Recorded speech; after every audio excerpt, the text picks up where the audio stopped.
Assalamualaikum warahmatullahi wabarakatuh. Apa kabar generasi khair rumah? Mudah-mudahan hari ini teman-teman tetap semangat mengikuti kurma.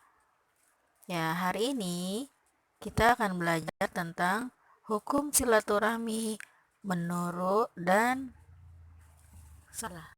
Kita akan belajar tentang hukum dan keutamaan silaturahmi. Sebelum belajar, kita berdoa dulu ya. Nah, kita mulai.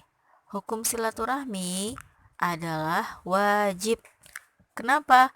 Karena silaturahmi merupakan salah satu cara untuk memperlancar rezeki dan menjaga hubungan baik dengan sanak keluarga.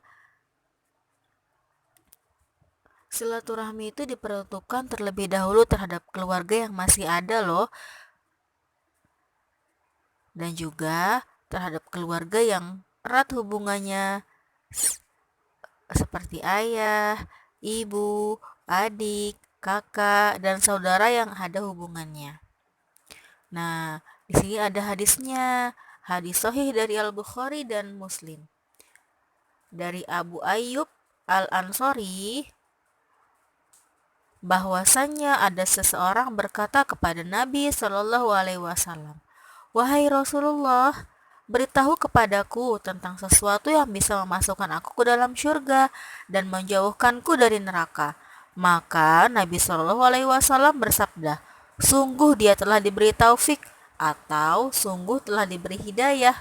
Apa yang tadi engkau katakan?" Lalu orang itu pun mengulangi perkataannya. Setelah itu, Nabi Shallallahu Alaihi Wasallam bersabda, "Engkau beribadah kepada Allah dan tidak menyekutukan dengan sesuatu pun, menegakkan sholat, membayar zakat, dan engkau menyambung tali silaturahmi." Dan setelah itu, orang itu pergi. Nabi Shallallahu Alaihi Wasallam bersabda, "Jika dia melaksanakan apa yang aku perintahkan tadi, pastilah dia akan masuk ke dalam syurganya Allah." Nah, sekarang ada nih keutamaan-keutamaan dalam silaturahmi. Yang pertama, silaturahmi itu bisa memperpanjang umur. Berdasarkan hadis muttafaqun alaih dijelaskan bahwa barang siapa yang dilapangkan rezekinya dan dipanjangkan umurnya, maka hendaklah ia menyambung tali silaturahmi. Yang kedua, silaturahmi bisa memperlancar rezeki. Siapa yang mau rezekinya lancar? Nah, berdasarkan hadis muttafaqun alaih dijelaskan bahwa Ar-Rahim itu tergantung di arsy. Ia berkata, "Barang siapa yang menyambungku, maka Allah akan menyambungnya. Dan barang siapa yang memutusku, maka Allah akan memutus hubungan dengannya." Nah, yang ketiga, silaturahmi mempunyai banyak pahala yang lebih besar daripada memerdekakan budak. Berdasarkan Sahih Al-Bukhari dari Maimunah Ummul Mukminin, dia berkata, "Wahai Rasulullah, tahukah engkau bahwa aku memerdekakan budakku?" Nabi bertanya, "Apakah engkau telah melaksanakannya?" Ia menjawab, "Ya." Nabi bersabda, "Seandainya engkau berikan budak itu kepada paman-pamanmu, maka itu akan lebih besar pahalanya." Yang keempat, silaturahmi bisa membuat kehidupan menjadi lebih baik. Kita sebagai makhluk sosial dan hamba Allah yang bertakwa hendaknya selalu menyambung tali silaturahmi. Walaupun ada sanak saudara kita yang berusaha memutuskannya, sebaiknya kita tetap mengusahakan untuk memperbaikinya. Karena orang yang berjuang untuk menghubungkan tali silaturahmi akan mendapatkan balasan yang baik dari Allah atas apa yang mereka yang memutuskannya. Nah, di sini ada hadisnya nih. Hadis muttafaqun alaih. Dijelaskan bahwa orang yang menyambung tali silaturahmi itu bukanlah orang yang menyambung hubungan yang sudah terjalin.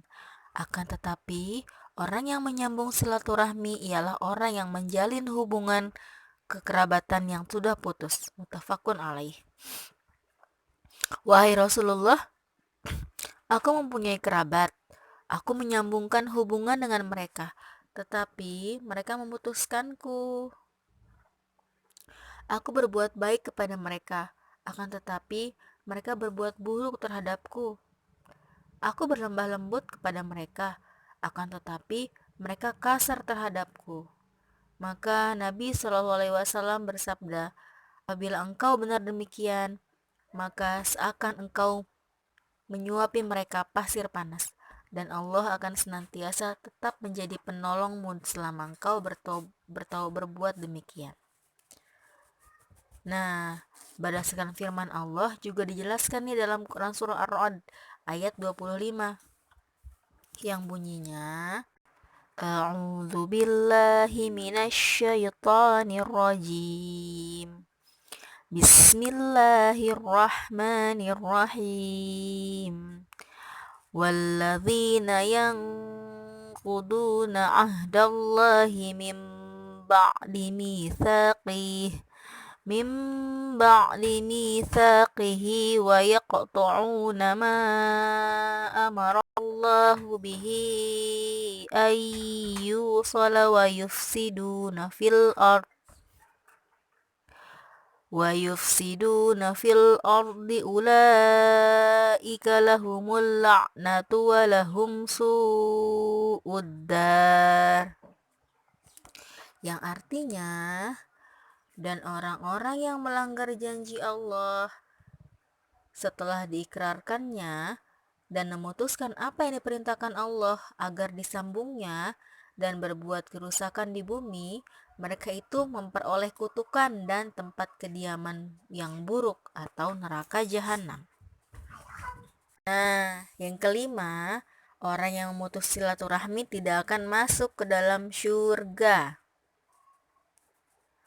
Maksudnya, memutus tali silaturahmi tergolong dosa besar ialah memutuskan hubungan terutama kedua orang tua, sanak saudara, ataupun kerabat yang masih mempunyai hubungan darah. Nah, di sini sabda Rasulullah dijelaskan, maukah kalian aku beritahu tentang dosa terbesar di antara dosa-dosa besar? Beliau mengulangi pertanyaannya sebanyak 3 kali. Maka para sahabat menjawab, mau ya Rasulullah. Nabi Shallallahu Alaihi Wasallam bersabda, berbuat syirik kepada Allah dan durhaka kepada kedua orang tua. Nah, itu termasuk dosa yang besar. Nah, semoga kita semua dalam lindungan Allah Subhanahu wa Ta'ala dan tetap menjalin tali silaturahmi baik kepada orang tua, sanak saudara, teman-teman, ya. Nah, sampai di sini pelajaran kita hari ini. Semoga apa yang Ustazah sampaikan bermanfaat untuk teman-teman semua. Ustazah akhiri. Assalamualaikum warahmatullahi wabarakatuh.